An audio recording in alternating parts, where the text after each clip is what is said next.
Well, my guest this week on Legacy Voices is a good friend of mine. I've known him since we were both youngsters. His name is Pat Marsala. Pat, man, thanks for taking some time to share some mad wisdom with some of the folks in our industry. Hey, I'm glad I'm still have some relevance to some people, and can offer maybe something that that somebody would take back and say, hey, I'm going to use that. Well, it's funny because based on yeah, 30, based on being in business for 36 and a half years as M&M Controls, and 8 years before that with Honeywell, and a year before that with some company I'm sure you never heard of called Rochester Germicide Midland Laboratories. Oh my goodness! And before that, with the Philadelphia Eagles farm system, right? No, I would have liked to have been in the Philadelphia Phillies farm system, but that was a long time ago. Yeah, but you were playing for the major leagues. I guess a catcher, right? Didn't you? No, I played some minor league baseball. That's what I'm talking about. Yes, I played some minor league baseball. Cool. Yep. Cool. As a third baseman, strong arm, quick feet, no speed. And you were too damn handsome for the rest of them, so they had to get rid of you, right? Yeah, I was always worried about one of them line drives hitting me in the face. I got to tell you. You got to protect the face. Got to protect the face. Well, part of the reason I'm doing this, Pat, because you look at virtually any other culture, and they really respect their elders, right? I mean, not that we're elders, but yeah, we are. We've been around the block a little bit. So by doing it this way, some of the younger folks in our industry can listen to the podcast and hopefully we'll glean something from this. That's sort of the goal of this. But Pat, you sort of gave us a bit of the background, but walk us through the journey, man. When did you first decide to get into controls? Well, I really didn't decide to get in controls. I just knew from an early age that I wanted to do something independently, that I always wanted to own a business. I cut the grass in my backyard and put in little golf holes so that I could have the kids in the neighborhood come over and pay me a quarter to play miniature golf in the backyard. So I always had that entrepreneurial spirit. Yeah.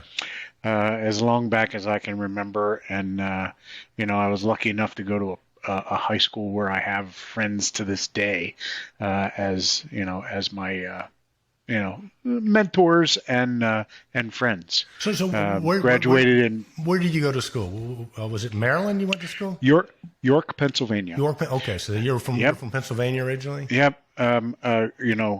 Kindergarten, grade school, and high school in a Catholic, a Catholic background from all three. Kindergarten, 12 years of high school, and was very, very involved in the church, and very involved, period.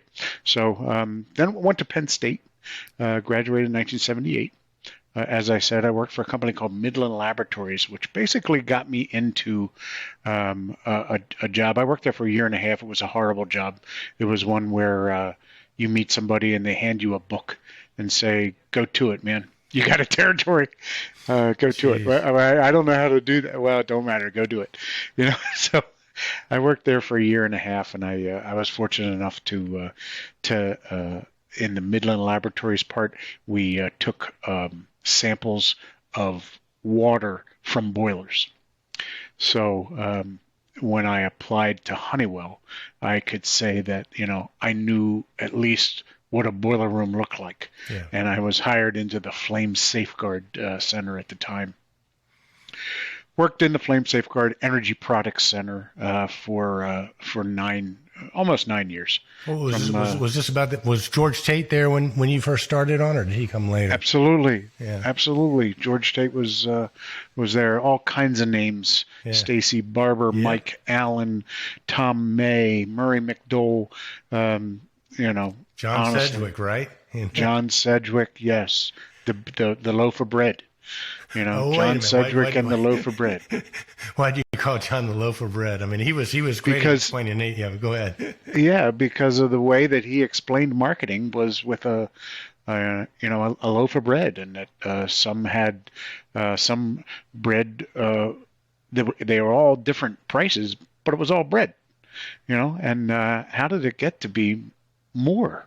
How come you paid $3 for this bread that's in a not clear plastic bag, and this one doesn't have crust on the edge, and this one, has grain in it, and this one has, something else in it. So, that 59-cent loaf of bread is now a $3 loaf of bread. And why do people pay $3 for a 50-cent loaf of bread? It was very interesting. John Sedgwick was. Well, hang on a second. Now you got me super curious. 'Cause John Sedgwick was brilliant, to your point. But so Absolutely. why do people pay $3 for a 50-cent loaf of bread? Because they think it's better. They think the grain and the whole wheat and the rye and the pumpernickel, they think it's better. It might not be. Then again, it doesn't really matter, because if you think it's better, it's better. Yeah. And you're going to pay more for it. And you're glad to pay more for it. When are you going to get your controls online with zero assistance, or are you going to go somewhere that can take it out of the box, explain it to you, put it back in the box when the box fits, and tell you how to use it, and then give you a cup of coffee and some donuts on the way out the door. Yeah, that too. Yeah, we moved from donuts to grapes and healthier stuff over the years. Don't you lament the old days though? Back then, the glazed donuts were the thing. So absolutely, a dozen Krispy Kreme glazed donuts was on our counter for years. Years. And then we realized we were killing all of our good customers and had to eat fruit instead. And and they never made it to noon. No, it's okay. So you're around John Sedgwick. You're on Team Honeywell. You learned about a loaf of bread, and what made you make the jump to? You obviously had the entrepreneurial spirit. So when was the big moment when you made the jump? I mean, working for Honeywell, I tried very, very hard to. My job was to find distribution in the greater Baltimore, Washington, Richmond, Norfolk. So it was really Maryland and Virginia, Washington, D.C., and southern Pennsylvania. My job was to find distribution. I couldn't find any. I went to, at the time, my biggest customer, which was the R.E. Michael Company. And I was lucky enough to have a relationship with Mr. Michael and his sons. Excuse me. And, explained the entire thing to him about getting into the building automation energy management business. And they said, that ain't never going to work. It's never going to work. We're not doing that. So I guess an interesting part of that is that I said that, yes, to myself, I know I can do this. So I'm going to go out and, and put up my own shingle and try this BAS business. I'm going to fast forward quickly, 25 years, more than that, probably 35 years. I run into Doc Michael at an airport, and who is still running the business today, along with Bobby Michael. And Doc said, that was one of the biggest mistakes I ever made. Is to not believe you, because you were a very believable person in those days, and what a great thing. It really made me feel good that he would take the time, a man of his stature, and take the time to say that he made a mistake by not believing me back in 1986 and 1987. Anyway, I start, Marsala, McPhail and Company, turned it quickly into M&M Controls because it was too hard to spell.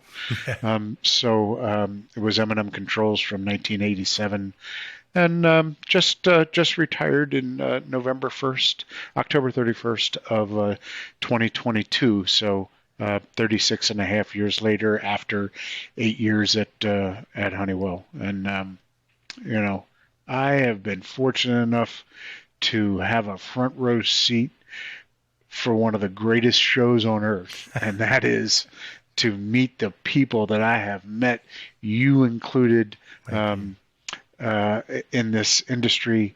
Really, some of the best, nicest, smartest, ingenious, creative people that you could ever imagine. So, what a great industry that I was lucky enough to fall into and become part of it. Yeah, well, some of the people. Yeah, you've contributed so much, Pat, to the industry, and I think to a person, and me included in this, if I was having trouble with my distribution business, or hell, even my life for that matter, I think you might have coached me through through bad breakups. But you're one of the people that is most sought out for your advice and your counsel, and and I think when you talk about the people in our industry, I think one word that maybe describes them is, along with the innovative and ingenious, is scrappy. I mean, we have to constantly figure it out through the shifting vicissitudes of economies and manufacturers and new sales reps from manufacturers calling us and new policies. And I guess speak a bit about that, dude, because there's the one thing that's about our industry, I think, is that nothing changes but the changes, right? And they're always coming at you. So how did you deal with change, and any advice on that subject? It's interesting. I haven't really thought about it other than, always adapting, adapting almost monthly, and certainly yearly to the different things that were going on in the business. I mean, when I first started, I promised the manufacturers, particularly Honeywell, because that's who I worked for, Honeywell. But I promised all the manufacturers that we represented that we would do a good job for them, and we're gonna get you market share in the greater Mid-Atlantic area by going out and just exceeding customers' expectations, because their expectations were for a watering hole type distributor at those times. And there's nothing wrong with the watering hole type distributors,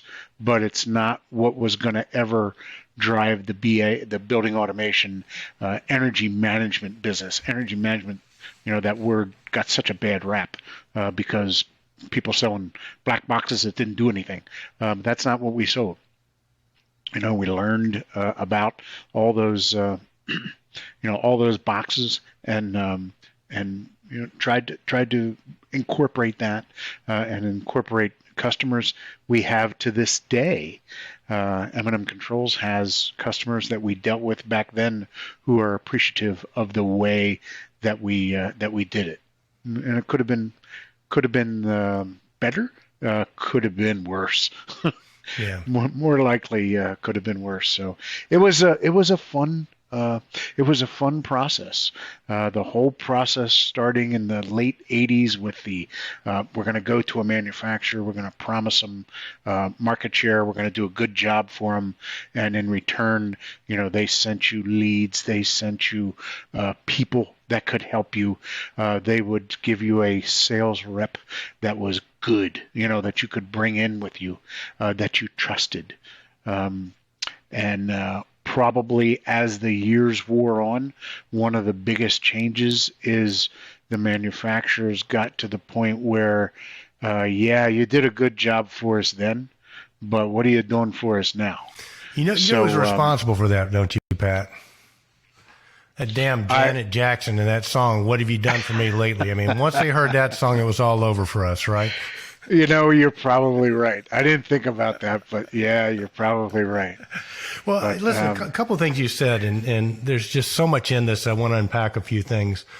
The promise. I mean, I think, when I think about you, when you tell a manufacturer, "Hey, I promise I'm going to do a good job for you," that means something, because you really back your word up with it. I don't think, and you tell me if I'm wrong, that you make promises lightly.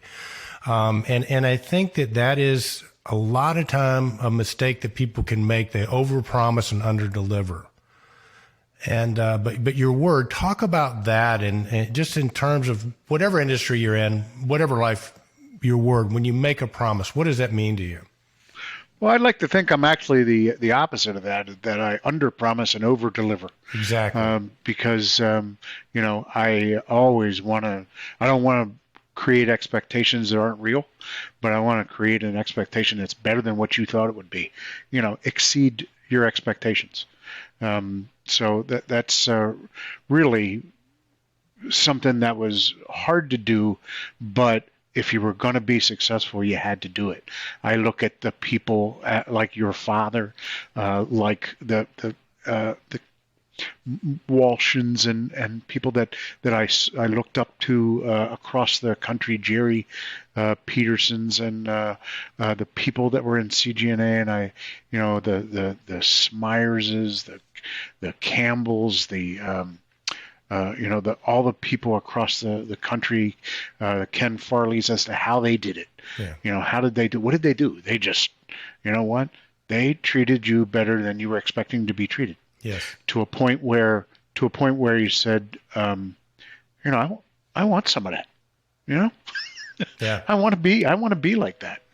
Well, yeah. So, and I think a characteristic of the people you're talking about, and I think to our generation, I think a lot of people are doing this too, but I mean, it's key is the integrity, right? I mean, people did not make promises lightly. There was a sense of fair play.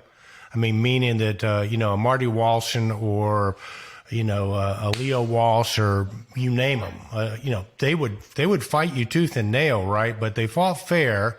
And there was a sense of doing the right thing, even if sometimes that cost them business. It wasn't just about the bottom line. I think it was about, hey, growing your business, working hard, taking care of people, competing like heck, but being able to look yourself in the mirror and know you're doing the right thing. You're playing fair. Agree or disagree?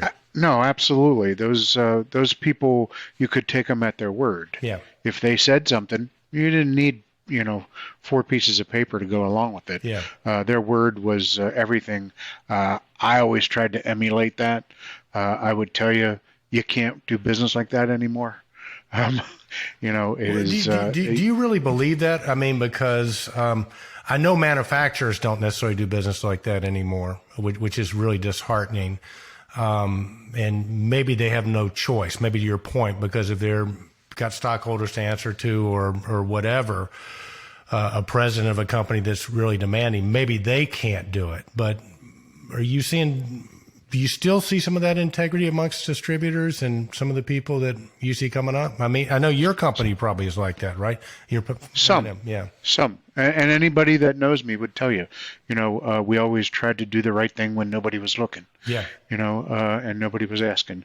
We always tried that, and I believe that the people that I left in charge, Todd Pumphrey and Paul Burke, I believe they have the same. I believe they have the same integrity that I did. But I tried very, very hard to do that.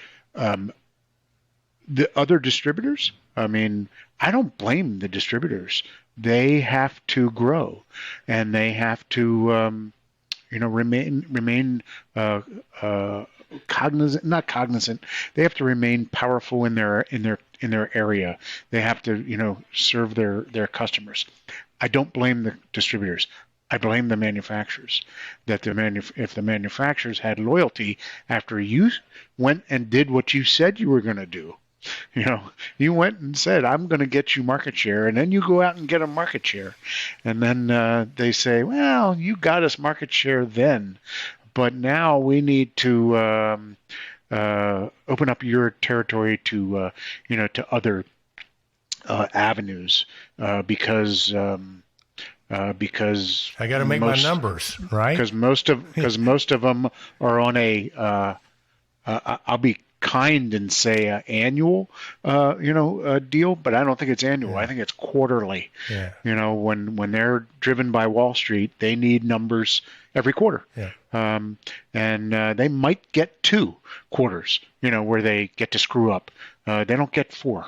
Yeah. They don't get 4. I feel for them. I used to get really upset at some of the reps from some of the different companies, and then I realized that, man, they're just doing their job. I mean, they basically are probably told, hey, I think a trick that some of them would use is like, you would make an investment because a rep would come in and they'd say, hey, you do this, we're giving you this territory, it's yours, right?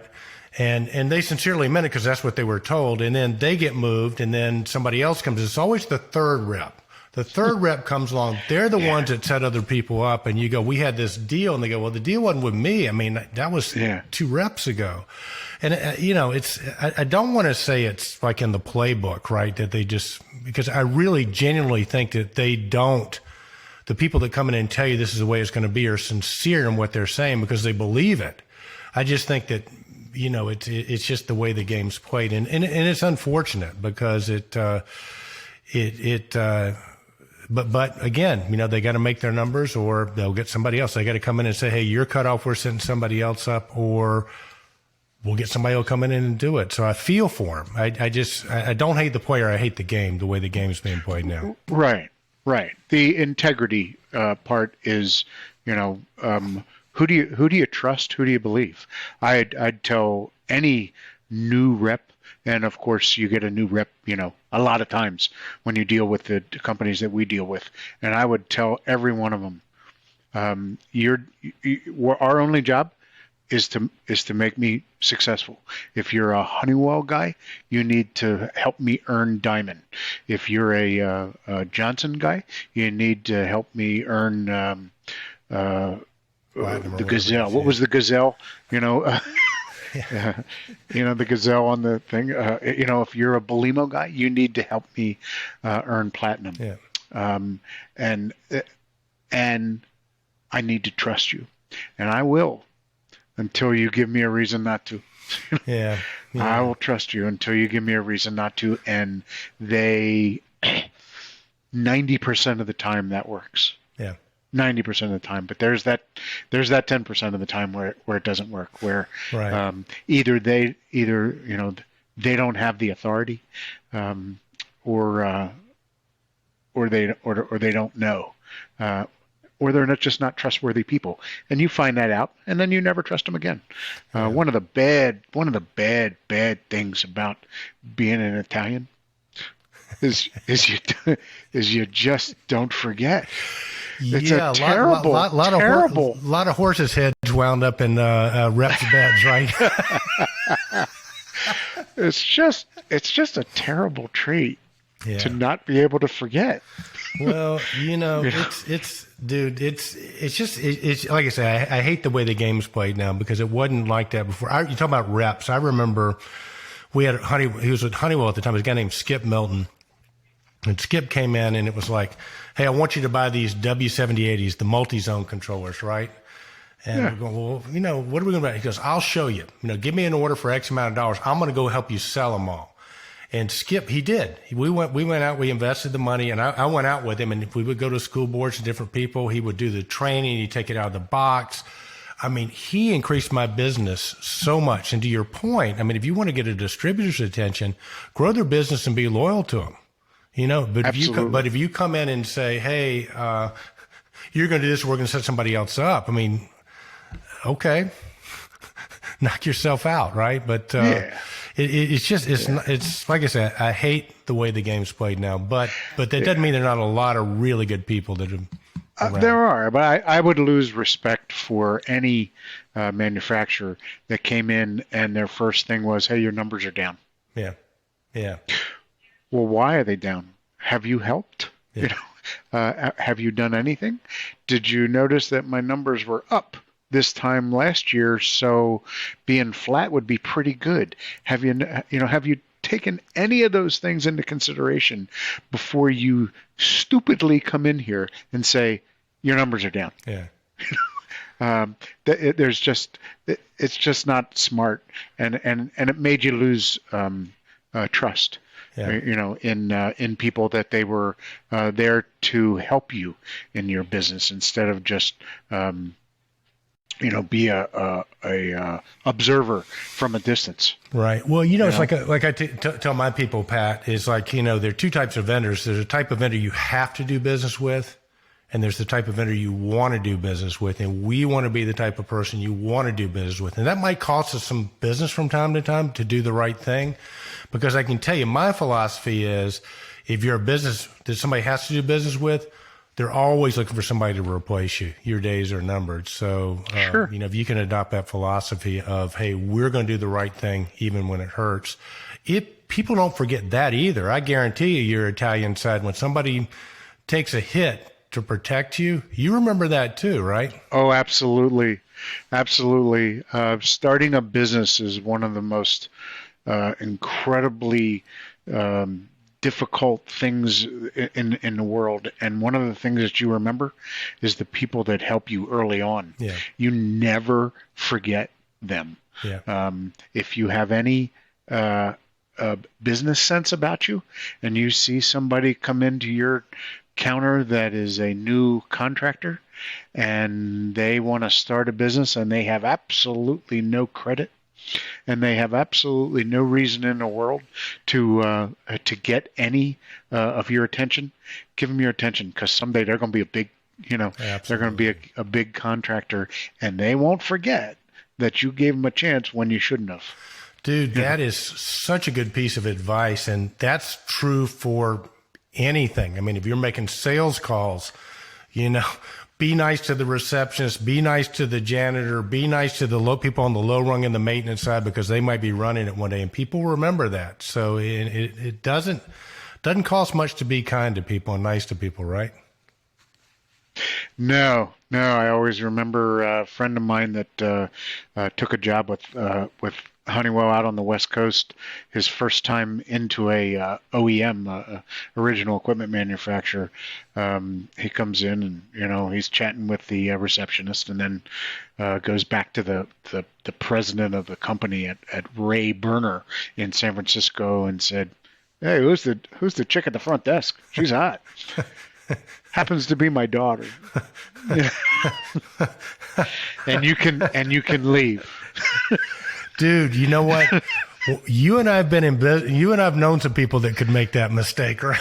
Oh yeah. Yeah, you got to. Oh, yeah. You got to be. Your behavior's got to be. Your manners got to be impeccable, right? But that's. Well, you just don't. You don't think about that until it happens. Yeah. Well, and then you say like, "I'm glad that didn't happen to me." Yeah. Yeah. Absolutely. So Pat, we've talked some about how you've seen the businesses change, over the years.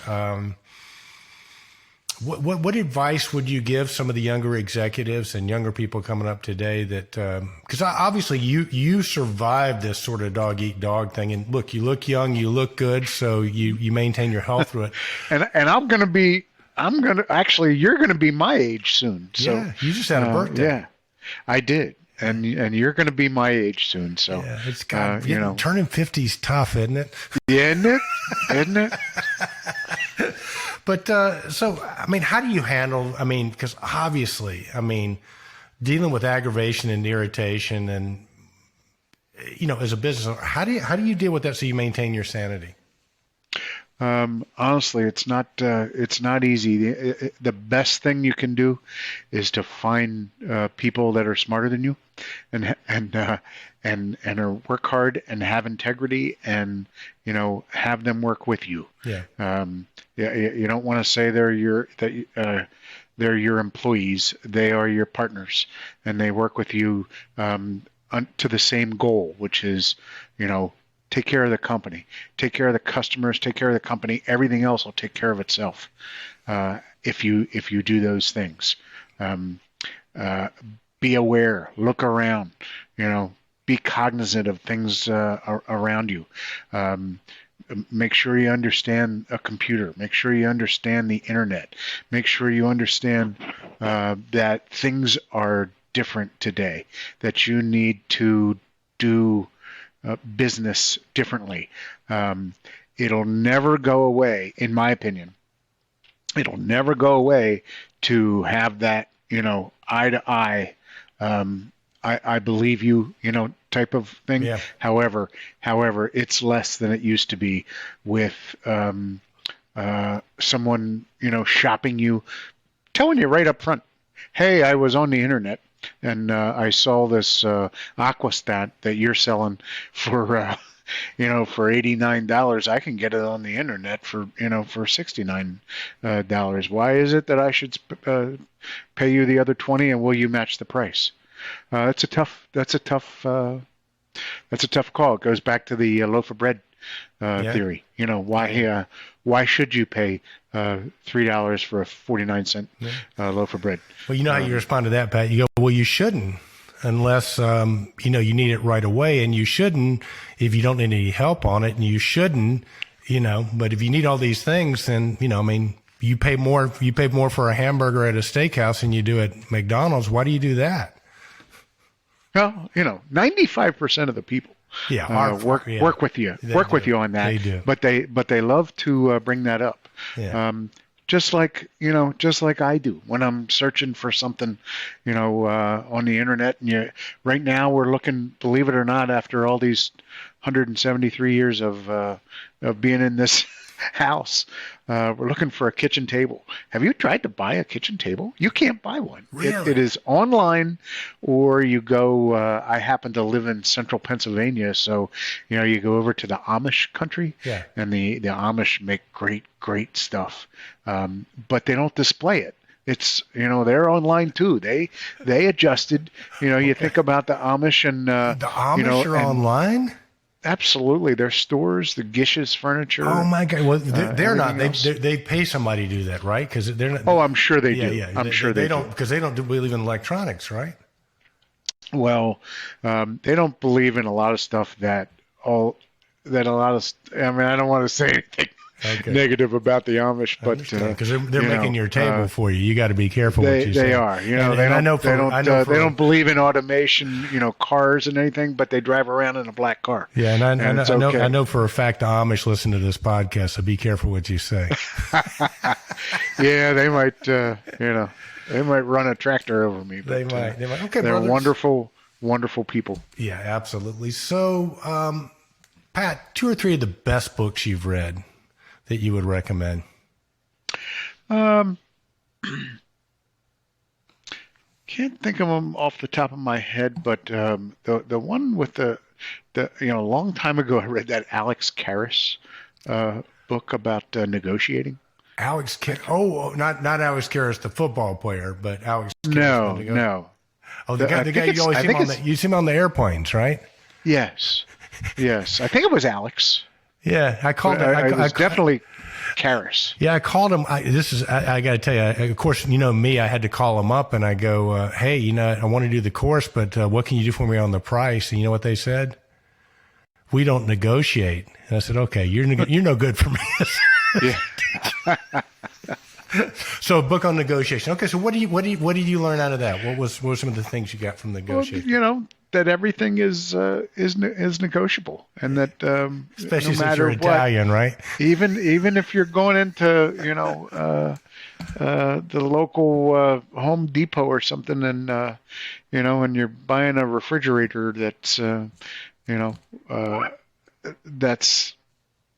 sitting out on the floor, and you want that one, but you don't want to pay that much, but the dented one is a couple $100 less. Yeah. Well, I don't want a dent in mine, but I want to pay the dented price. Everything is negotiable.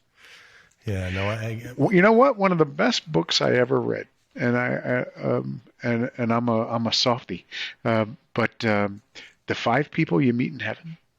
I haven't read. Did you ever that. The 5 People You Meet in Heaven? Because it's not, your wife, your mother, your father. It's the 5 people that had the most influence on you in your life that weren't your obvious influencers. Okay, so I got to ask then. Okay, so who are the 5 people you're going to meet in heaven that had the biggest influence on your life? Probably an early. I told you I went to Catholic schools, Yeah. so probably one of my early first or second grade nuns. Great teachers. Um, and I can't think off the top of my head who they all five are, but certainly, that's one.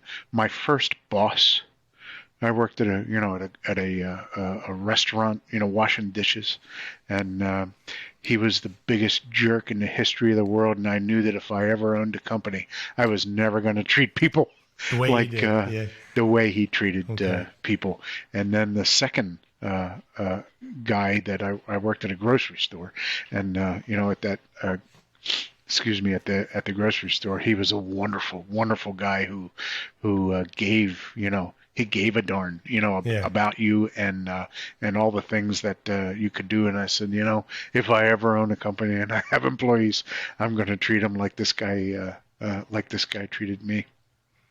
Nice. And um, other than that, I can't think off the top. What are the Stephen Covey books? I enjoy them. 7 Habits of Highly Effective People. Yes, Yeah. yes, Yeah, I read yeah, those too. and the eighth habit, Yeah. and I enjoy them.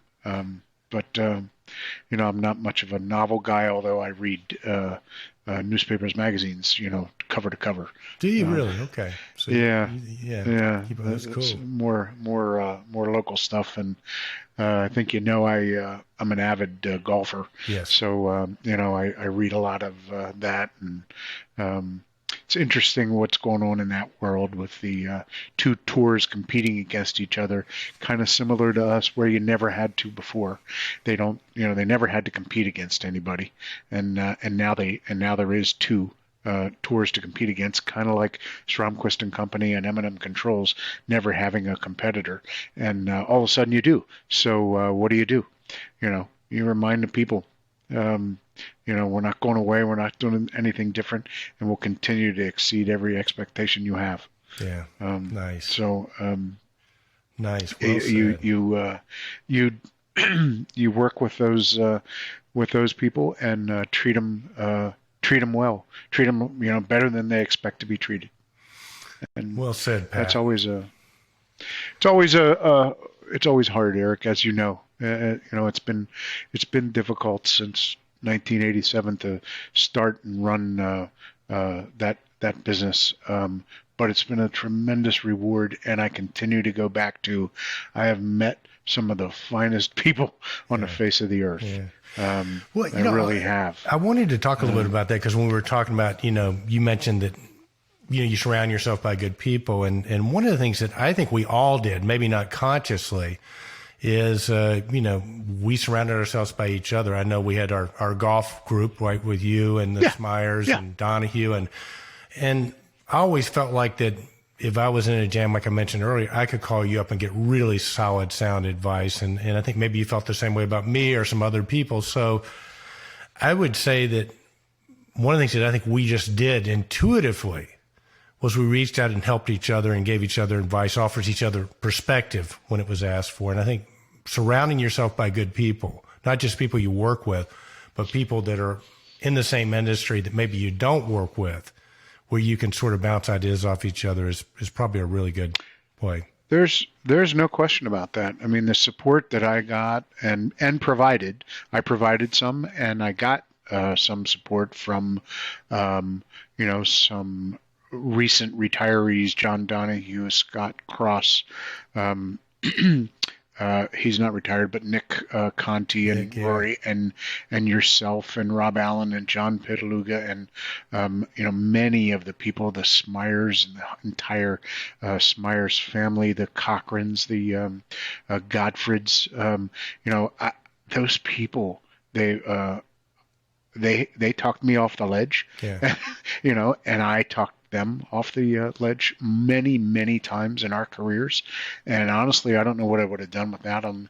And I took a lot of their advice. I gave a lot of advice, and Yeah. I took a lot of their advice. It was a good thing. I was fortunate to run into to most of them, and I continue to this day. Yeah. Lifelong You know, friendships. yes. Yeah. run into them, and we talk about everything from spouses to money to everything else you can imagine. So I think the takeaway for our listeners, if we're passing the torch down, right, of wisdom is don't be afraid to ask for help and always give help whenever you can. Yeah, the two fellows that are now in charge at M&M Controls, um, uh, Todd Pumphrey and Paul Burke, they often call me, and they usually start off with, "Hey, I'm in one of those situations. What would Pat do?" Yeah, yeah. uh, situation, and we can you take a couple of minutes to give me your take on it? And of course I do, and sometimes I'm right and sometimes I'm wrong. So Well, that's true of everybody. Pat, when you look back on the ride through your career, any regrets? uh, I probably, I sold M&M Controls in 1998. I started it in 1987. I think you probably might remember that I had a little bit of a tragedy in Yeah, 1996 with my partner yeah. dying at 39 years old. If I had anything, I probably would have maybe not sold quite as early. That I maybe would have waited another 5 to 10 years. It was the right thing at the right time because of the age of my children and my ability to spend life with them, which was my absolute priority. When you're talking personally, I had a father die when I was 6 years old, so one of the things that I absolutely promised myself is that I would be front and center in my three daughters' lives. And at the time in 1998, I was just inundated, and I had a 14 and a 11 and an 8-year-old daughters, and I was not spending enough quality time with them to satisfy me, and I thought that selling the company at that time was the right thing. Given the same situation today, I may make the same decision, but I wish I wouldn't. I wish I would have hung in there a little bit longer, Got it. because I enjoyed it, and I enjoyed the pressure. I enjoyed um, the decision-making process that really razor sharp focus. That everything was dependent on what am I going to do for my kids? What am I going to do that's right? What am I going to do that's wrong? Um, it was a very very neat and interesting time in my life. If I had a regret, that's certainly one of the biggest regrets, and maybe myself personally. I got into running my business rather than and letting the business run me Hmm. rather than working in the business. Probably should have hired someone to probably should have hired someone, excuse me, to run the business so that I could um, Work on it. work on the business and not in the business. Yeah, it's tough. I've always Both. Yeah. I've always envied your foresight to be able to. You saw that and you did it for your company. I didn't see it because I was very focused in on every single solitary thing and being the best and not letting anybody else get over on you. And Yeah. it was if I had regrets, we all have them, and that's mine. They're not the end of the world, Well, you I know what they say, suppose. Pat. Hindsight's 20/20. So if that's the only regret you got, brother, then well done. Yeah, yeah. I everybody has some things that they wish they would have done better, and I have things I wish I would have done Yeah, better. all of us do, my So friend. yeah. Pat, thanks so much for passing the torch and passing some wisdom on to the youngsters. Any final thoughts that you want to pass on to the people coming up? Final thoughts to the people coming up. Take care, take care of yourself. Take care of yourself. In the end, I recently had this conversation with one of the people that have remained. I said, I spent so many days and times missing, a kid's event, driving on roads that I shouldn't have been driving on in the snow, on days that, because I had to get, to the office. Figure out a way to not do that stuff, because it burns you out, in the end. Now today, people work from home. What a great thing, honestly, should have figured that out a long time ago, but it took a pandemic for that to happen. Yeah. So, nevertheless, what would I would tell people, take care of yourself first. Yeah. Then you can take care of your customers and your employees, and continue, down this road of people like you and me that have a relationship for 40 plus years, because there's a lot to learn. There's a lot to learn from people like you, There's a lot right back at you, brother. And I think too, the relationships is one of the really great things about our industry, because you got the livelihood, you got the business, but then, as you've alluded to several times throughout this conversation, you make lifelong friends. Yeah, and I tell people to go, when you go to meetings, the meeting ain't over when the meeting's over. The meeting's just starting, because that time in the, at dinner, at the bar, afterwards, you might kill a brain cell or two, but, you gotta be there for, Tommy Smyers putting out a cigarette on his arm. Oh my gosh. How many times did we see that, right? Yeah, you've got to be around for things like that, so that you're one of the, you're one of the people. Well, not only that, it gives you something. You got to inject some humor into this, because if there's no humor and there's no fun, then it's a really tough job. But Tommy Smyers, one of the all-time greats. God bless you, Tommy. We love you, brother. Yes, we do. All right, Patrick, man, thank you so much. I appreciate that. It's Pat Marsala. If you happen to be up in the Baltimore area, I think he's going to be negotiating Lamar Jackson's next contract.